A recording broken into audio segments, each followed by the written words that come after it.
नमस्कार विद्यार्थी मित्रांनो, पुन्हा एकदा तुमचे स्वागत आहे विद्यार्थ्यांच्या एका नवीन व्हिडिओमध्ये। तर बाळांनो, आज आपण की वेट आणि मास हे कालचा जो भाग आपण चालू केला होता तो थोडाफार कंटिन्यू करणार आहे आणि त्यानंतर इलेक्ट्रोमॅग्नेटिक वेव्ह किंवा ग्रॅव्हिटेशनल वेव्ह काय असतात की आपण काय करणार आहे हे बघणार आहोत। तर आतापर्यंत कालच्या मी तुम्हाला सांगितलं मास आणि वेट तुम्हाला याच्यातला फरक विचारतात, परीक्षेला डिफरन्स विचारतात। मास बद्दल तुम्हाला सांगितलं की मास म्हणजेच काय, एखाद्या मॅटर मध्ये किती अमाउंट आहे, एखाद्या ऑब्जेक्ट मध्ये मॅटरचं प्रमाण किती आहे म्हणजे द्रव्याचं प्रमाण किती आहे यालाच काय म्हणतात, मास म्हणतात। एसआय युनिट ऑफ मास मास काय आहे, किलोग्रॅम। एसआय युनिट काय आहे, किलोग्रॅम। मासला काय नसतं, mass is a scalar quantity. Mass is a what, scalar quantity म्हणजेच काय, ती अदिश राशी। ती कशी राशी आहे, अदिश राशी। त्यानंतर मास बघितलं आपण सेम एव्हरीवेअर, म्हणजे कुठेही अर्थ मध्ये तुम्ही पोल्सला घ्या, इक्वेटरला घ्या, मासचं कॅल्क्युलेशन, मासचं व्हॅल्यू तुम्हाला सेमच आहे।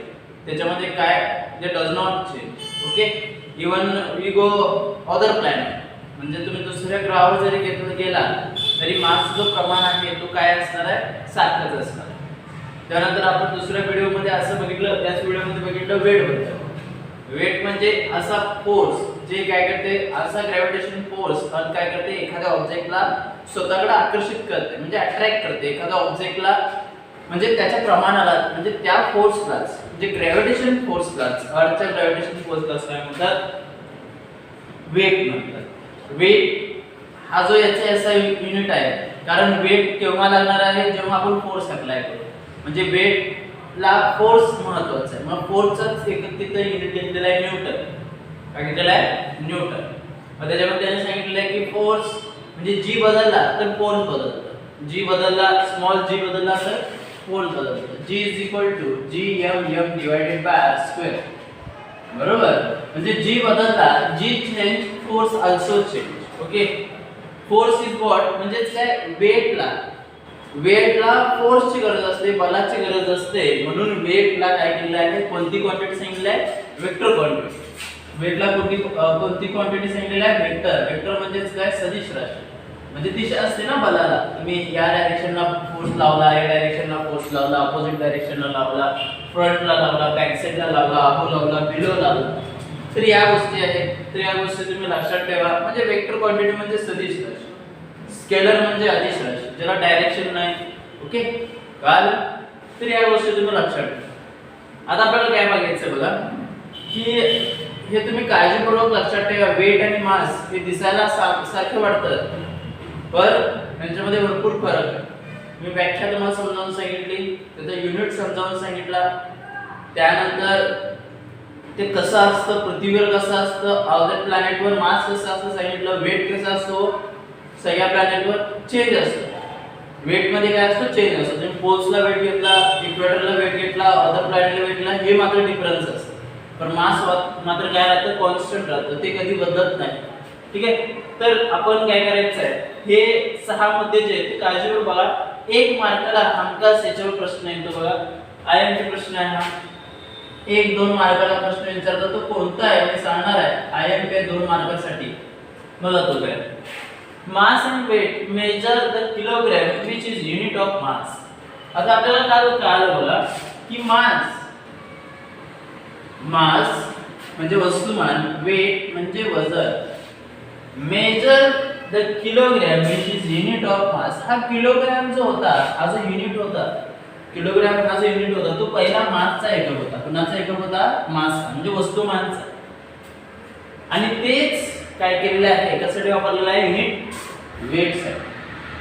कशासाठी वापरलेलं आहे, वेट साठी। म्हणजे mass and weight measure in the kilogram. का मेजर केला, कारण मास आपण काय करतो, किलोग्राम मध्ये मोजतो, म्हणून वेट पण तुम्हाला कशामध्ये मोजायचं आहे, किलोग्राम। म्हणजे मास आणि weight measure the kilogram which is unit of mass. म्हणजे किलोग्राम कोणाचं युनिट आहे, कोणाचं एकक आहे, वस्तुमानचं। म्हणजे वेट पण तुम्हाला मोजताना किलोग्रामच घ्यावं लागणार आहे।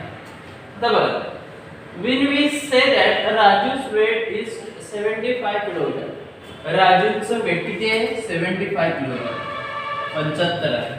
बघा काळजीपूर्वक बघा काय सांगितलं, when we say that, म्हणजे जेव्हा आपण राजीवचं वेट विचारात घेतो वेट म्हणजेच काय वजन, वेट म्हणजेच काय वजन, तर किती आहे 75 किलोग्रॅम.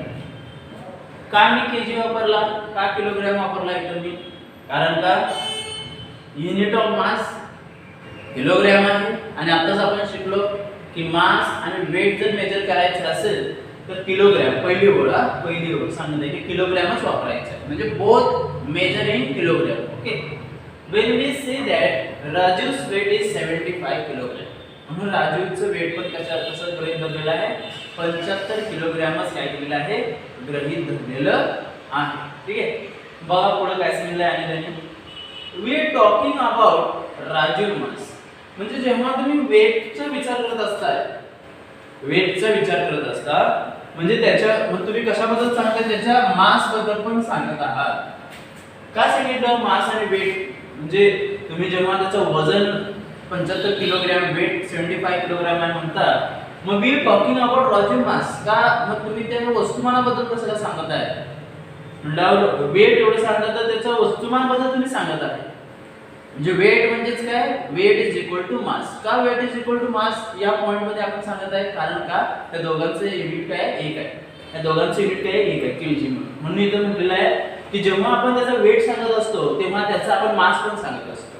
म्हणजे वेट आणि मास काय सारखंच सांगितलेलं आहे. का सारखं झालं फक्त हे दोघं, कारण आपण मागच्या व्हिडिओमध्ये बघितलं होतं डेफिनेशन वेगळे आहे, वेक्टर क्वांटिटी एक तर स्केलर क्वांटिटी आहे, एका सगळीकडे कॉन्स्टंट आहे, एका चेंज होत आहे. पण इथं मात्र ते काय झालं, कारण त्याचं युनिट समान आहे, एक मोजण्याचं एक समान आहे, मास आणि वेटचं केजी मध्ये. ओके, पुढे it's mean that Raju weight equal to gravitation force on 75 kilogram mass. It's mean that Raju weight equal to gravitation force on 75 kilogram mass. म्हटल्यावर काय, जेवढं त्याचं वेट आहे, जेवढं त्याचं वेट आहे तेवढंच त्याच्यावर ग्रॅव्हिटेशन फोर्स लागत आहे, आणि जेव्हा ग्रॅव्हिटेशन फोर्स लागतं की तेवढंच त्याचं काय असतो, मास असतो. म्हणजे जेवढं त्याचं वेट आहे, वेट किती आहे, weight 75 kg equal to gravitation force on 70 kilogram mass. म्हणजे फक्त त्यांना सांगायचं आहे की वेट आणि मास याचे युनिट समान असल्यामुळे तुम्ही त्याचं दोन्हीचा पण विचार तुम्ही करू शकता. म्हणजे weight is equal to mass, weight is equal to mass, म्हणजे वेट हा कसा आहे, वस्तुमान सारखा, म्हणजे तर weight is equal to mass घेतलेलं आहे. हिज वेट ऑन अर्थ, बघा हे महत्त्वाचं आहे, हे एक दोन मार्काला विचारतात. बघा काय, हिज वेट ऑन अर्थ म्हणजेच काय, पृथ्वीवर त्याचं वजन, कुणाचं, राजीवचं. कसं काढायचं बघा, यफ म्हणजेच काय, गुरुत्वाकर्षण बल म्हणजे ग्रॅव्हिटेशन फोर्स. यम म्हणजे मास किंवा वेट, किती आहे मास आणि वेट 75. जी चं मूल्य आपण 9.77 घेतो अर्थवर किती होतं, आपण काढलेली व्हॅल्यू 9.77. तर विज्ञान जगताने फिक्स व्हॅल्यू दिलेली आहे, मूल्य दिलेलं आहे, हे किती आहे 9.8 मीटर पर सेकंदचा वर्ग. एवढंच वापरायचं हे वापरायचं आहे, 9.8 मीटर पर सेकंदचा वर्ग. काल काय सांगितलं पुस्तकात, तेव्हा स्मॉल जी ची व्हॅल्यू आपल्याला दिली होती, किती होती 9.77, पण विज्ञान म्हणते की एवढी वापरायची, म्हणजे जवळजवळ हे सारखंच आहे. आता 78 झालं का, या 3 पॉइंट मागचं पॉइंटचं काय संबंध नसतो, म्हणजे जवळजवळ सारखंच आहे 9.8. म्हणजे स्मॉल जी किती घ्यायचं 9.8, त्याचा गुणाकार केला तुम्ही तर तुम्हाला 735 न्यूटन येतं. 735 न्यूटन म्हणजे 735 न्यूटन एवढं उत्तर येतं. म्हणजेच त्या राजूचं वेट पृथ्वीवर केवढं आहे, न्यूटन. काय घेतलं न्यूटन, कारण बलाचं एकक तिथे न्यूटन आहे, बलाचं एकक काय आहे, न्यूटन आहे, बरोबर, म्हणून न्यूटन घेतलेलं आहे. म्हणजे काय करायचं, फक्त त्याचा वेट काढत असताना तुम्हाला कोण असं वेट दिलं, तर तुम्हाला आम्ही खूप 80 दिलं, 80 kg मास आणि वेट आहे म्हटलं एकट्याचं, आणि तुम्हाला याच्यामध्ये काय करायचं आहे, त्याचं पृथ्वीवरचं वजन काढायचं आहे, अर्थवरचं, तर तुम्ही काय करा 80 गुणवले 9.8 करायचं, म्हणजे उत्तर येईल. त्याच्या मागे काय असणार आहे, न्यूटन. त्याच्या मागे काय असणार आहे, न्यूटन. म्हणजे त्याचा वेट तुम्हाला पृथ्वीवर काढण्यासाठी F = mg वापरायचं. m का मास माहिती आहे, वस्तुमान माहिती आहे, वेट मान माहिती आहे, हे वापरायचं. वापरले तर 75 दिलेलं आहे. g चं मूल्य आता सांगितलं 9.8च वापरायचं. तुम्हाला 735 न्यूटन हे त्याचं कशावरचं वेट झालं, वेट ऑन अर्थ म्हणजे पृथ्वीवरचं त्याचं वजन झालं. कशावरचं झालं हा वजन, पृथ्वीवरचं. कळलं? पुढे द वेट ऑफ 1 kg मास. बघा तसंच 1 किलोग्रॅम मास असलेल्या वस्तूचं काढायचं तुम्हाला, ऑब्जेक्टचं काढायचं आहे. काय करणार, तसंच 1 गुणिले 9.8 करायचं, किती येणार 9.8 न्यूटन. कळलं? म्हणजे कुठलं सूत्र वापरणार, F = mg. m काय असतो, त्याचं वेट असतो किंवा मास असतो, आणि g काय आहे, ऍक्सेलरेशन ऑफ ग्रॅव्हिटी. ते किती धरायचं 9.8. पहिला किती होतं, राजीवचं दिलं होतं 75. इथे किती दिलेलं आहे 1 kg. एखाद्या व्यक्तीचं दिलं असेल, एखाद्या वस्तूचं दिलं असेल, ऑब्जेक्टचं दिलं असेल, पर्टिक्युलर पर्सनचं दिलं असेल, तर मास इंटू 9.8 म्हणजेच काय 1 × 9.8. आणि आलेलं उत्तर पाठीमागे काय लावायचं, न्यूटन, कारण बलाचं एकक काय असतो. आणि इथं पण आपण कुठलं सूत्र वापरलं आहे, F = mg. F = mg. आलेलं उत्तर कशामध्ये असणार आहे, न्यूटन मध्ये. बरोबर, 9.8 न्यूटन आलं ना. तर काय करायचं, काळजी घ्या, हे 2 मार्काला विचारलं तुम्हाला. तर काय करायचं आहे, जे वेट दिलेलं असतं त्याला इंटू काय करायचं, गुणाकार कशावर करायचं आहे 9.8. सूत्र वापरायचं. मला असं विचारतं तुम्हाला की बाबा एका पर्टिक्युलर विराटचं वजन एवढं आहे, weight of the Virat is 85 kilogram, what is the weight on earth. मग कॅल्क्युलेट म्हणजे फॉर्म्युला आपल्याला लिहायचा, F = mg. त्यानंतर खाली यायचं, किंमत टाकायचं आणि उत्तर काढायचं. आलेलं उत्तराला पाठीमागे न्यूटन लावायचं. ओके, कळलं? कारण Newton is the unit of force. Newton is the unit of force. कळलं? हे कायच अवघड नाही, सोपं आहे. एक वन लाइनर मी घेत आहे. तुम्हाला कुठल्याही पुस्तकामध्ये एवढं जास्त दिलेलं आहे, पण तुम्हाला 10 पॉइंट मध्येच मी तुम्हाला एक वन लाइनर मध्ये तुम्हाला मी शिकून काय करत असतो, सांगत असतो. त्यामुळे तुमचं अंडरस्टँडिंग होत आहे. The two scale balance in compared to weight, that is two masses. Okay, the two scale balance is compared to weight, that is two masses. बघा, म्हणजे तुम्ही जेव्हा दोन वस्तूचं वजनाचा विचार करत असता तेव्हा तुम्ही त्या दोन वस्तूचं मास पण विचार करत असता. आताच आपण शिकलो की mass is equal to weight, weight is equal to mass. कशामध्ये, फक्त युनिट मध्ये. कशामध्ये, फक्त युनिट मध्ये. केजी साठी ते दोघं एकत्र मानले जातात. म्हणजे unit of this weight and mass is kg. That's why two weight जर असेल म्हणजे दोन प्रकारचे वजन तिथं असतील तर तिथं दोन प्रकारचे मास आहेत असं गृहीत धरलं जातं, किंवा ते दोन स्केल समजले जातात, बॅलन्स आहे. म्हणजे इथं दोन व्यक्ती डबल वेटचे आहेत, या साइडला पण डबल मास आहे, म्हणजे हे दोन बॅलन्स आहे. म्हणजे दोन स्केल म्हणजे त्यांचं प्रमाण. स्केल म्हणजेच काय, प्रमाण. ते कसे आहेत, बॅलन्स आहे. कसे आहेत ते, बॅलन्स. ओके, ते कसे आहेत, बॅलन्स आहे. The two scale balance in compare to weight. जर असेल म्हणजे दोन दुप्पट वजन असेल तर दुप्पट त्याचं मास पण असणार आहे, हे लक्षात ठेवा. 8 ग्रॅव्हिटेशन वेव्ह. कुठल्या पुढचं तुम्हाला ते तक्त्यामध्ये दिलेलं आहे, त्याच्यावर प्रश्न येत नाहीत, तरी पण तुम्हाला मी समजावून सांगत आहे जेणेकरून पुढच्या वेळेला तुम्हाला 11वीला सोपं जाईल. Gravitational wave. ग्रॅव्हिटेशनल वेव्ह म्हणजे गुरुत्वीय लहरी. काय म्हणतात त्याला, गुरुत्वीय लहरी. फोर्स नाही आहे, ग्रॅव्हिटेशन फोर्स नाही, गुरुत्वीय बल नाही, ग्रॅव्हिटेशन वेव्ह आहे. म्हणजे गुरुत्वीय लहरी म्हणतात. लहरी म्हणजे लहर. जसं तुम्ही 2 उदाहरण दिले तुम्हाला याच्यामध्ये, की बाबा शांत कॉन्स्टंट असं काय वॉटरचा फ्लो होत आहे, बरोबर, आणि तुम्ही त्याच्यामध्ये सडनली काय केला, स्टोन काय केला, थ्रो केला त्या पाण्यामध्ये, त्या वॉटरमध्ये, तर काय होतं, वेव्ह तयार होतात. काय तयार होतात, वेव्ह. किंवा भरती आली तर, ओके, तर त्याच्यामध्ये काय होतं, वेव्ह तयार होतात. वॉटरची काय लहरी ज्याला म्हणतो, लहर तयार होते अशा प्रकारे. ओके, म्हणजे शांत पाण्यामध्ये तुम्ही दगड मारला तर तिथे काय होतं, लहर तयार होते. मग हेच त्याला वेव्ह म्हणतात. त्यानंतर एखादी स्प्रिंग असेल, ती स्प्रिंग काय केला तुम्ही असं जर सोडला तर त्याच्यामध्ये लहर तयार होते. काय होतं, कॉम्पॅक्ट होते. असं ताणला, असं जवळजवळ आणला तर ते काय होतं, असं काय होतं, लहर त्याच्यामध्ये तयार झालेली दिसते, वेव्ह तयार झालेली दिसते. Light is also electromagnetic wave. इथं त्याने दिले, काय दिले, लाईट. लाईट म्हणजेच काय, प्रकाश. काय आहे, इलेक्ट्रोमॅग्नेटिक वेव्ह आहे, म्हणजे विद्युत लहरी आहे. विद्युत चुंबकीय लहरी, विद्युत चुंबकीय लहरी म्हणतात. इलेक्ट्रो म्हणजे विद्युत, मॅग्नेटिक म्हणजे चुंबकीय, वेव्ह म्हणजे लहरी. कळलं? Light is also called electromagnetic wave. Light is also called what? Electromagnetic wave. कळलं? पुढं 9 गॅमा, एक्स-रेज, यूव्ही म्हणजे अल्ट्राव्हायोलेट, यूव्ही म्हणजे ultraviolet, IR, infrared rays. Infrared म्हणजे जास्त दूर जाऊ शकतात, जास्त डिस्टन्स कव्हर करू शकतात. इन्फ्रारेड म्हणजे जास्त डिस्टन्स कव्हर करू शकतात. मायक्रोवेव्ह अतिशय बारीक असतात. रेडिओ वेव्ह जे आपण आकाशवाणी या दूरचित्रवाहिनी जे ऐकत असतो ते रेडिओ वेव्ह. म्हणजे इलेक्ट्रोमॅग्नेटिक वेव्हचे किती प्रकार आहेत तेवढे आहेत. इलेक्ट्रोमॅग्नेटिक म्हणजे विद्युत चुंबकीय लहरीचे किती प्रकार आहेत? Gamma rays, X rays, ultraviolet rays, infrared rays, microwave, radio wave. कळलं? This is what types of electromagnetic wave. 10 astronomical wave object emit this wave. Astronomical waves object emit these waves. म्हणजे astronomical wave म्हणजे काय? खगोलीय वस्तूमध्ये जे तयार झालेली लहरी आहेत, खगोलीय वस्तूमध्ये तयार झालेले जे लहरी आहेत, वेव्ह आहेत, ते काय करतात? इमिट दिस वेव्ह. इमिट म्हणजे काय करतात? हे इमिट म्हणजे काय करणार? सोडणं. म्हणजे astronomical waves object emit this wave. म्हणजे काय? खगोलीय वस्तू काय करत असतात? हे वेव्ह, हे लहरी बाहेर सोडत असतात. कोणते लहरी?